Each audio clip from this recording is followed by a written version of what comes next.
¿Ha tenido y tiene Polonia una hostilidad histórica hacia Rusia? Esto es Realpolitik Room. Bienvenidos.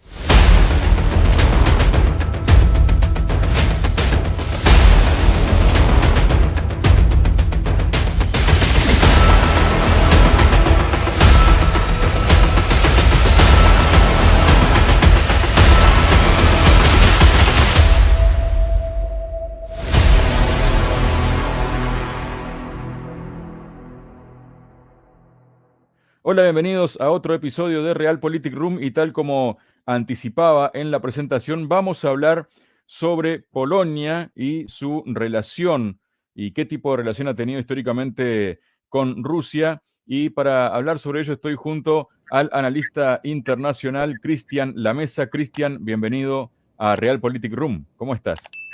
Hola Javier, muy bien como siempre estar con vos en tu canal y con tu público. Muchísimas gracias a ti, Cristian, por tu presencia junto al canal. Y bueno, podemos comenzar hablando, ¿no? Porque estamos en un periodo bastante convulso, ¿no? Y en el que Polonia, estoy hablando en la actualidad, ¿no? Como que intenta llevar o ser la punta de lanza, digamos, que tiene Occidente dentro del territorio europeo contra Rusia, ¿no? En este marco, en este contexto del conflicto en Ucrania. Pero, ¿cómo puedes enmarcarlo con perspectiva histórica? Podemos comenzar haciendo un repaso de cómo han sido las relaciones entre ambos países y tal vez entender por qué Polonia ha sido y es hostil, digamos, a Rusia, Cristian. Sí, la verdad es que para analizar este tipo de relaciones tan complicadas, siendo que de hecho son pueblos eslavos, ambos, los rusos, los polacos, lo cual debería dar una cercanía, pero paradójicamente creo que uno de los puntos que los separa en alguna medida es la religión. Los polacos católicos romanos, los rusos cristianos ortodoxos. Y esta relación tan tumultuosa, justamente yo creo que podemos considerar como el primer punto, el primer hito, justamente el periodo tumultuoso. El periodo tumultuoso es una época en la historia de Rusia, ya hacia finales del siglo XVI, principios del siglo XVII, en el cual, tras la muerte del zar Iván IV, se da una situación de desgobierno, una crisis de autoridad muy grande, termina la dinastía Rurik, que era la dinastía a la que pertenecía Iván IV, y se da, bueno, justamente ese periodo tumultuoso de inestabilidad política y aprovechando esa situación, que es algo que vamos a ver a lo largo del programa, que es una constante, que Polonia aprovecha las situaciones de debilidad de sus vecinos o el estar acompañado con algún socio más poderoso para dar rienda suelta a sus ambiciones expansionistas e imperialistas.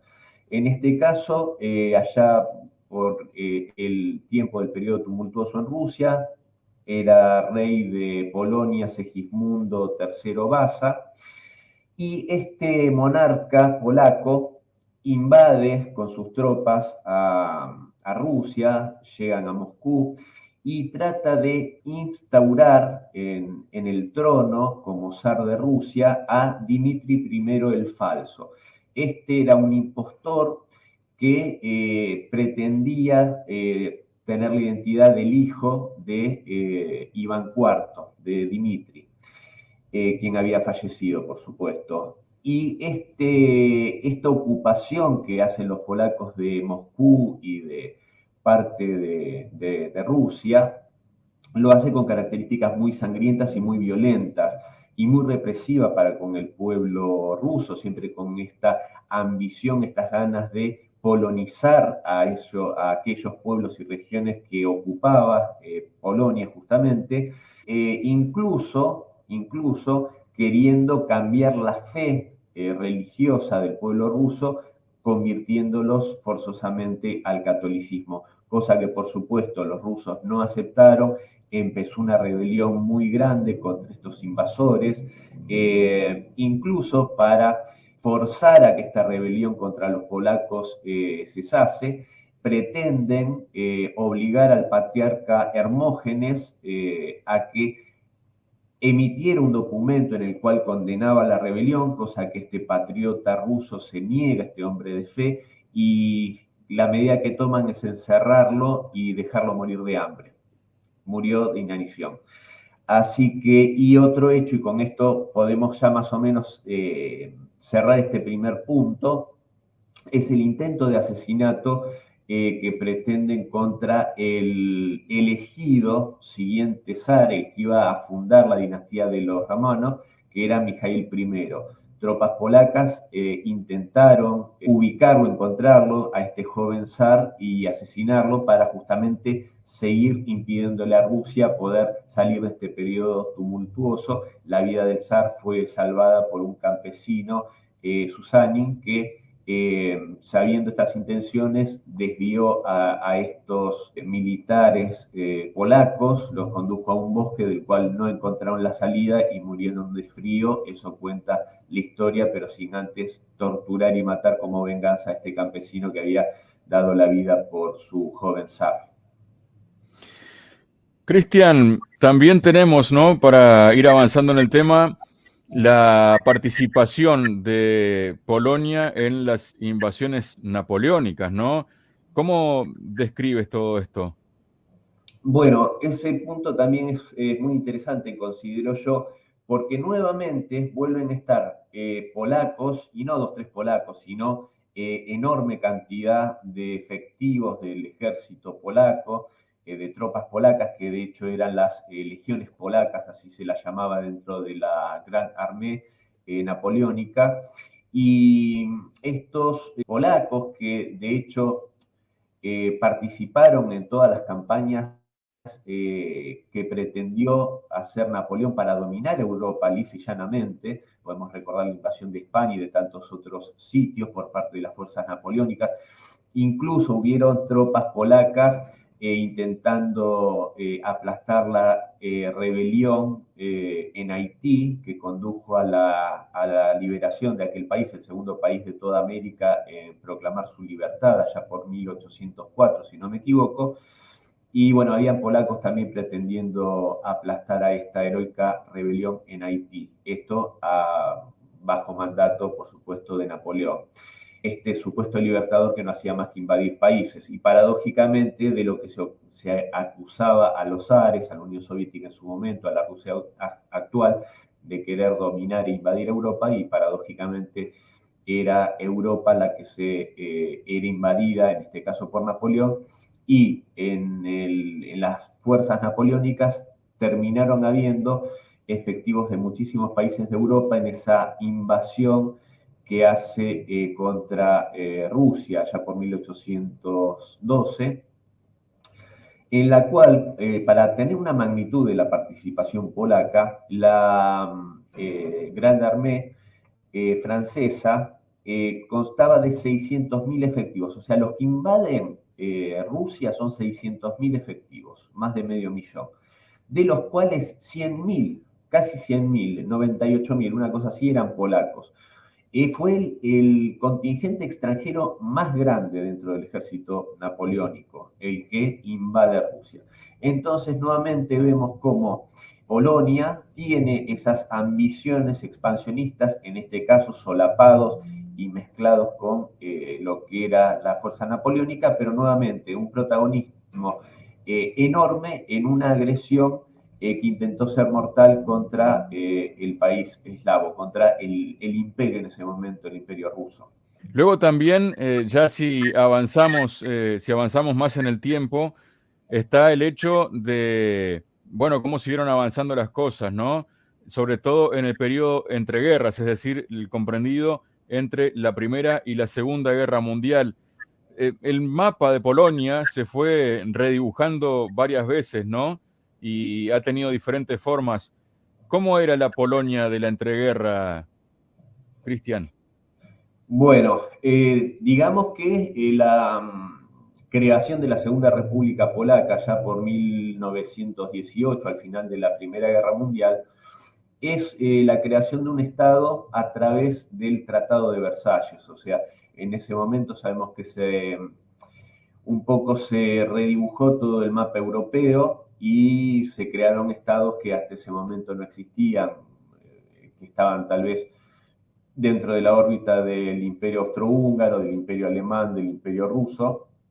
Y bueno, así es como se crea esta Segunda República Polaca, que es muy curioso porque en el desarrollo de las conversaciones de paz de París, el Tratado de Versalles, es designado por Józef Pilsudski, que era el líder de Polonia, es designado como el delegado en jefe de Polonia, el político Roman Dmowski.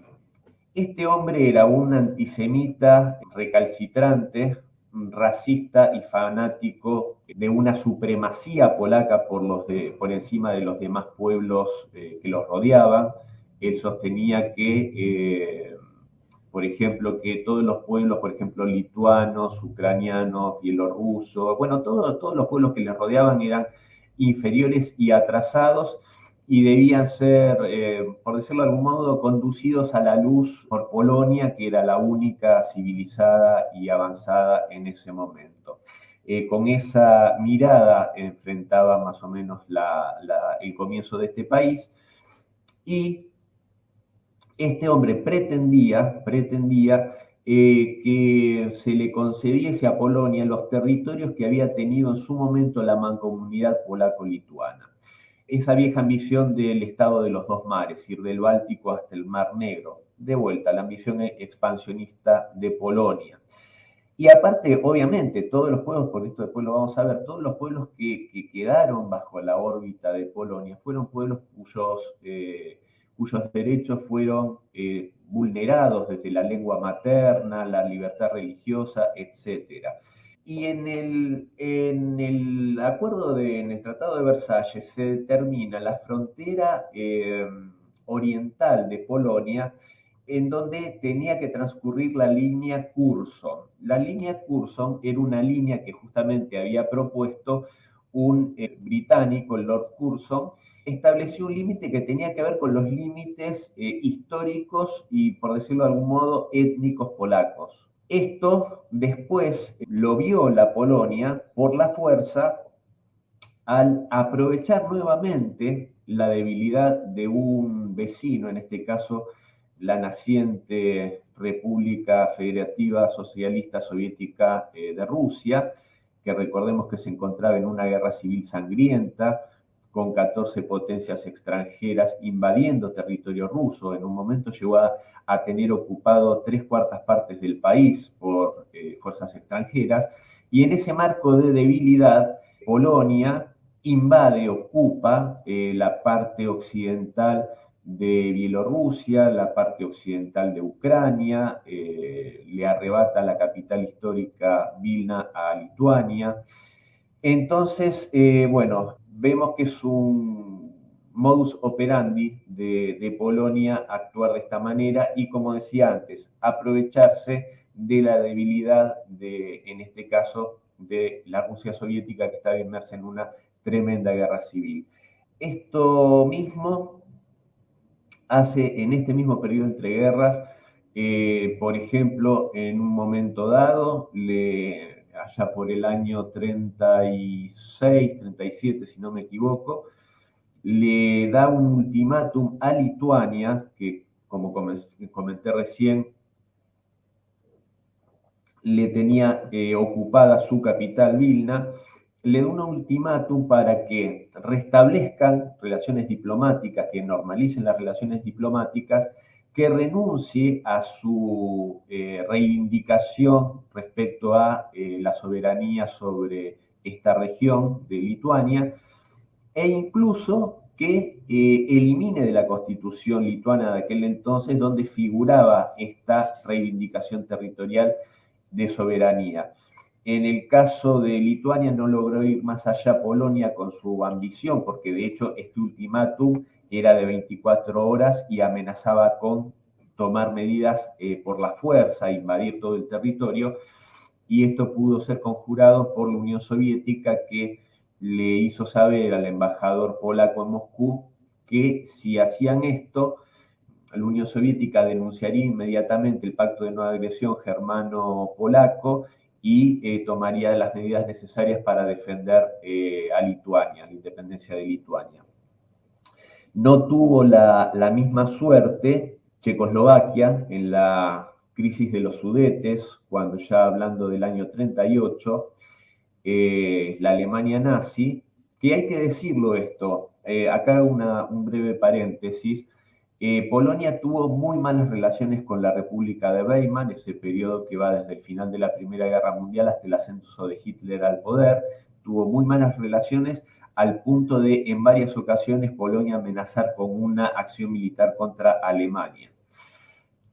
A la llegada de Hitler al poder, las relaciones se vuelven por demás de amistosas, incluso siendo Alemania, la Alemania nazi, siendo con Polonia el primer país con el que hace un pacto de no agresión.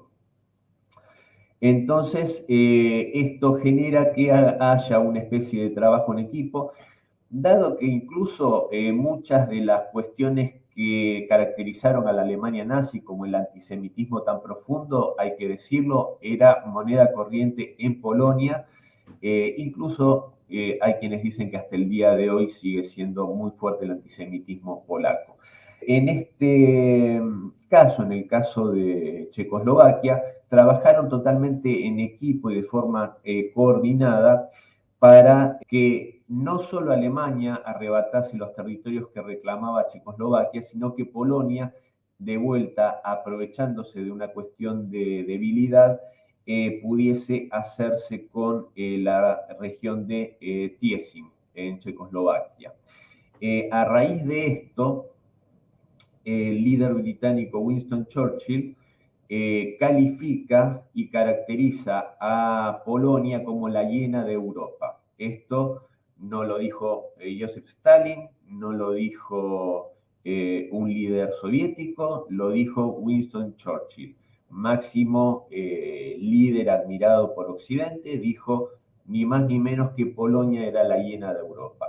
Y yo acá voy a referirte, Javier, brevemente, una frase, un extracto de una charla que es interesante porque viene a cuento. Esto yo lo escribí, investigué mucho para mi libro La paternidad del mal, y esto es un extracto de una conversación en Varsovia, después de las conversaciones de Múnich, que son las que terminan, digamos, avalando este desmembramiento de Checoslovaquia, y es una conversación en Varsovia entre Joseph Beck, que era el ministro de Relaciones Exteriores de Polonia, un hombre fuerte de ese país, y el embajador alemán Hans Adolf von Moltke.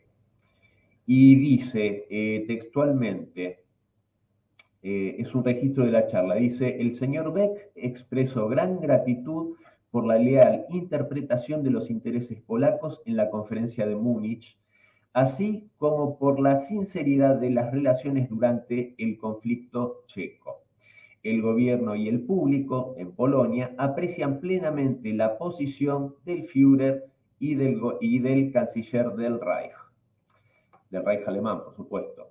O sea que vemos cómo no eran cuestiones casuales, sino que había de facto una alianza para estas ambiciones expansionistas. También hay que recordar que el único país que pretendió honrar su acuerdo de asistencia mutua con Checoslovaquia fue la Unión Soviética, pero justamente fue Polonia la que se manifestó abiertamente contraria a que las tropas del Ejército Rojo cruzaran por Polonia para asistir a los checoslovacos, diciendo que iba a ser considerada una declaración de guerra. Y al final de esta historia, Joseph Stalin había tomado la decisión de todos modos ir en auxilio de Checoslovaquia, aunque tuviese que enfrentarse con Polonia, pero la renuncia por parte del gobierno checo, la resignación a esta acción por parte de Alemania es la que dejó, por supuesto, sin sentido esta acción de salvaguarda que pretendía hacer la Unión Soviética. Así que hasta aquí vemos de vuelta todo este accionar. Y yo acá quiero citarte, Javier, también dos frases cortitas, y después podemos extendernos un poco más, que muestran un poco cuál es el ideario de Polonia respecto a Rusia. Acá es un extracto muy breve de una directriz de Polonia, la número 2304-2-37 del Estado Mayor General de Polonia.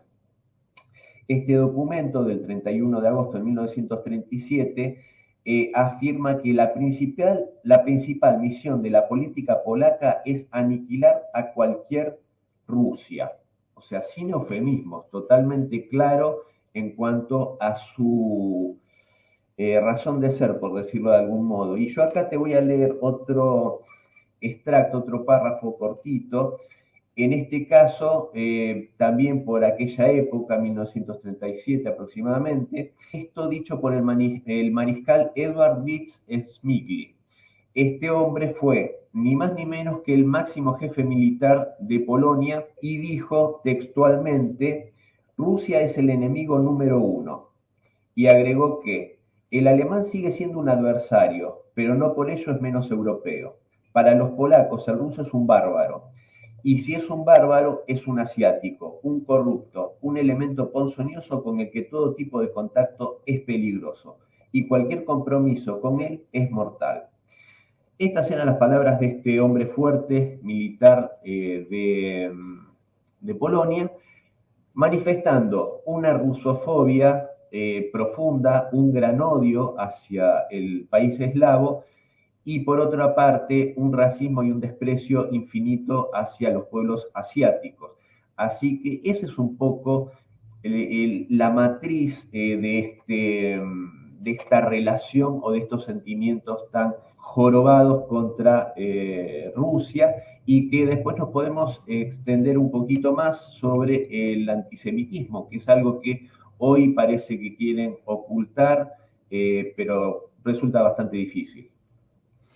Tenemos también en ese periodo, ¿no? Ya una vez iniciada la Segunda Guerra Mundial, el tema del levantamiento de Varsovia, Cristian. Sí, bueno, en el caso del levantamiento de Varsovia es curioso porque si hay algo que desgraciadamente la dirigencia polaca es especialista, es en victimizarse, poner cara de buenos, ocultar sus pecados y hacerse pasar por víctimas. Esto es lo que han hecho históricamente. Y en el caso del levantamiento de Varsovia, es un caso paradigmático, porque ese hecho que ellos pretenden mostrar como un caso de tremendo heroísmo por parte del pueblo de Varsovia, que sin duda debe haber sido, pero no es tanto así como se dice. ¿Por qué?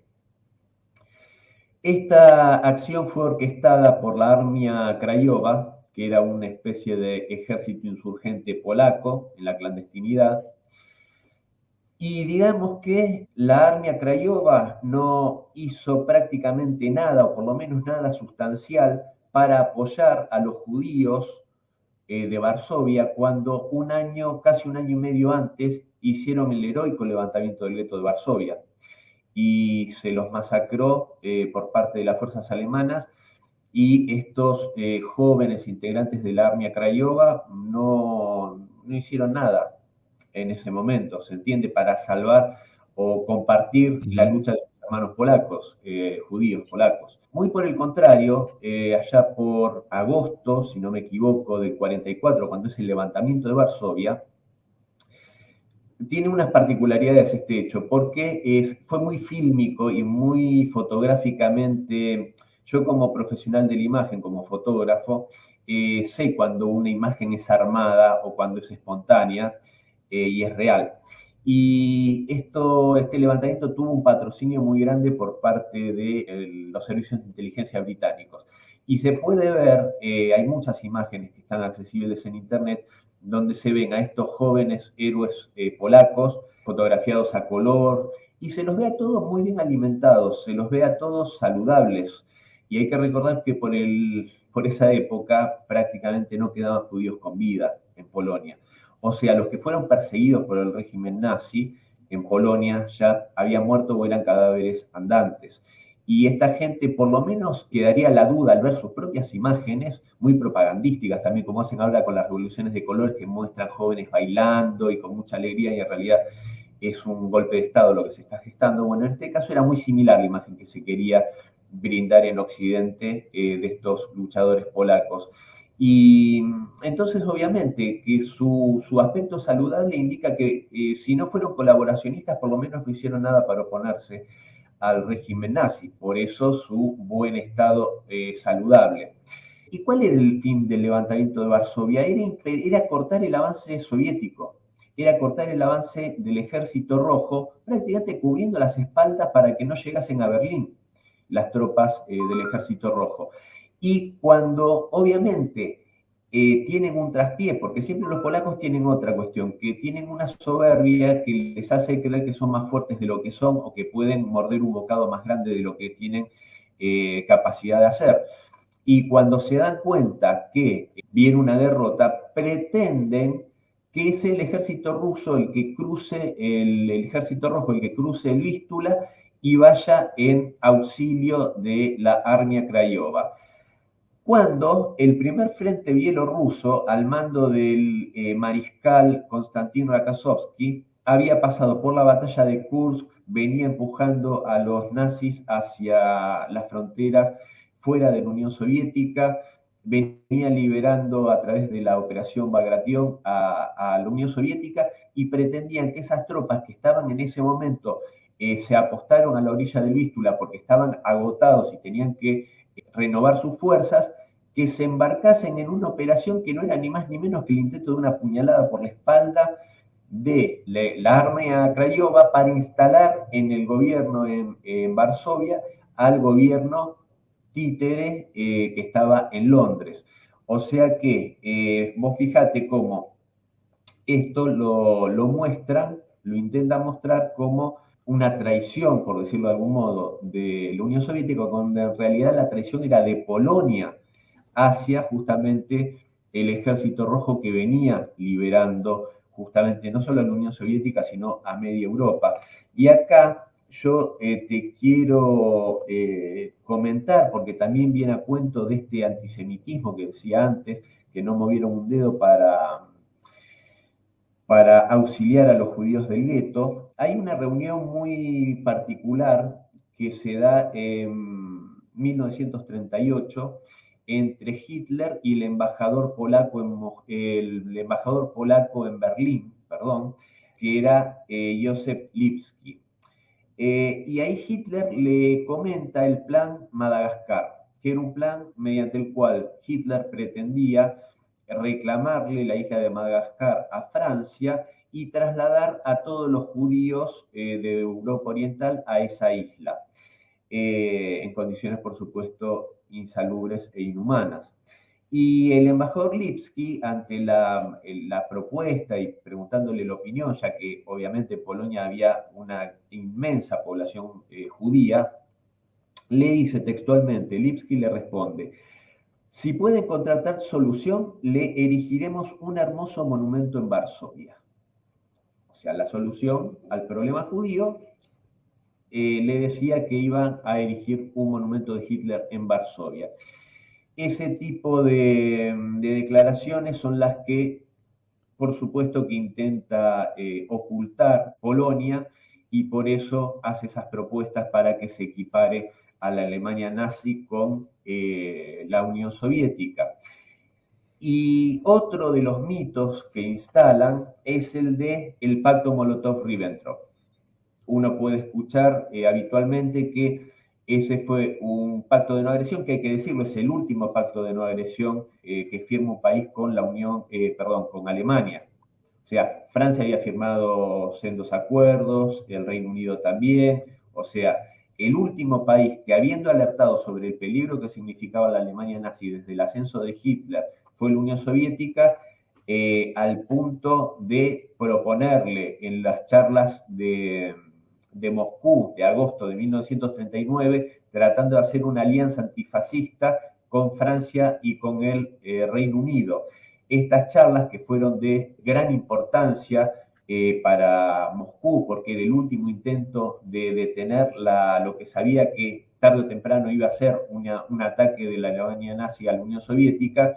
En estas conversaciones, mostrando la poca importancia que le daba o las pocas intenciones que tenía Francia y el Reino Unido de llegar a buen puerto con esto, envían al almirante Reginald Drax por parte británica y por parte de Francia al general Aimé Dumenc. Estos dos individuos no tenían ningún poder de decisión. Por la parte soviética, en las charlas estaba ni más ni menos que Kliment Voroshilov, que era el ministro de Defensa y mano derecha de Stalin. Estas conversaciones fueron boicoteadas por Polonia, porque en este acuerdo también Polonia tenía que permitir el paso del Ejército Rojo para auxiliar a Francia o al Reino Unido si eran atacados, y Polonia se negaba bajo todo punto de vista, y digamos que el Reino Unido tampoco hizo ningún esfuerzo para que cambiara de opinión, con lo cual no le queda más remedio a la Unión Soviética para ganar tiempo que hacer este acuerdo. Y a raíz del acuerdo del pacto Molotov-Ribbentrop, dicen que fue un acuerdo en el cual se ponen de acuerdo, valga la redundancia, para invadir la Unión Soviética y Alemania a Polonia. Y esto es una mentira en toda regla. Y tengo que decir por qué. Porque quien invade a Polonia el 1 de septiembre del año 39 es la Alemania nazi.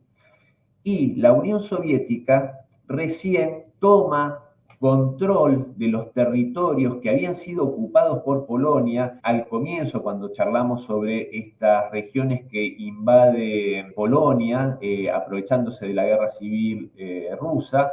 Lo único que hace la Unión Soviética es recuperar esos territorios para poner en salvaguarda a la población justamente eslava, judía y de otros orígenes étnicos que eran amenazados por la ocupación nazi.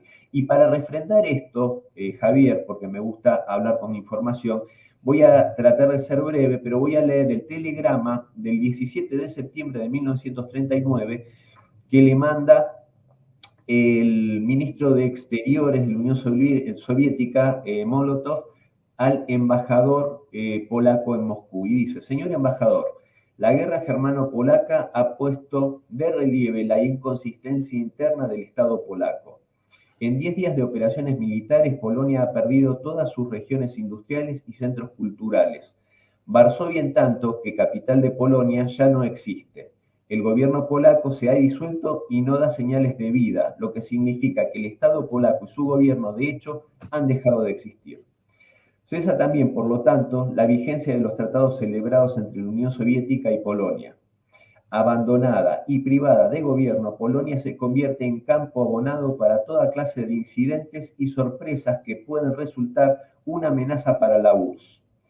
Es por eso por lo que, habiéndose mantenido neutral hasta el momento, el gobierno soviético no puede en adelante permanecer neutral ante tales circunstancias. El gobierno soviético tampoco puede mantenerse indiferente ante la indefensión de los consanguíneos ucranianos y bielorrusos residentes en el territorio de Polonia y abandonados a su suerte. Ante tal situación, el gobierno soviético ha ordenado a la Comandancia General del Ejército Rojo cruzar la frontera y poner bajo su protección la vida y los bienes de las poblaciones de Ucrania Occidental y Bielorrusia Occidental.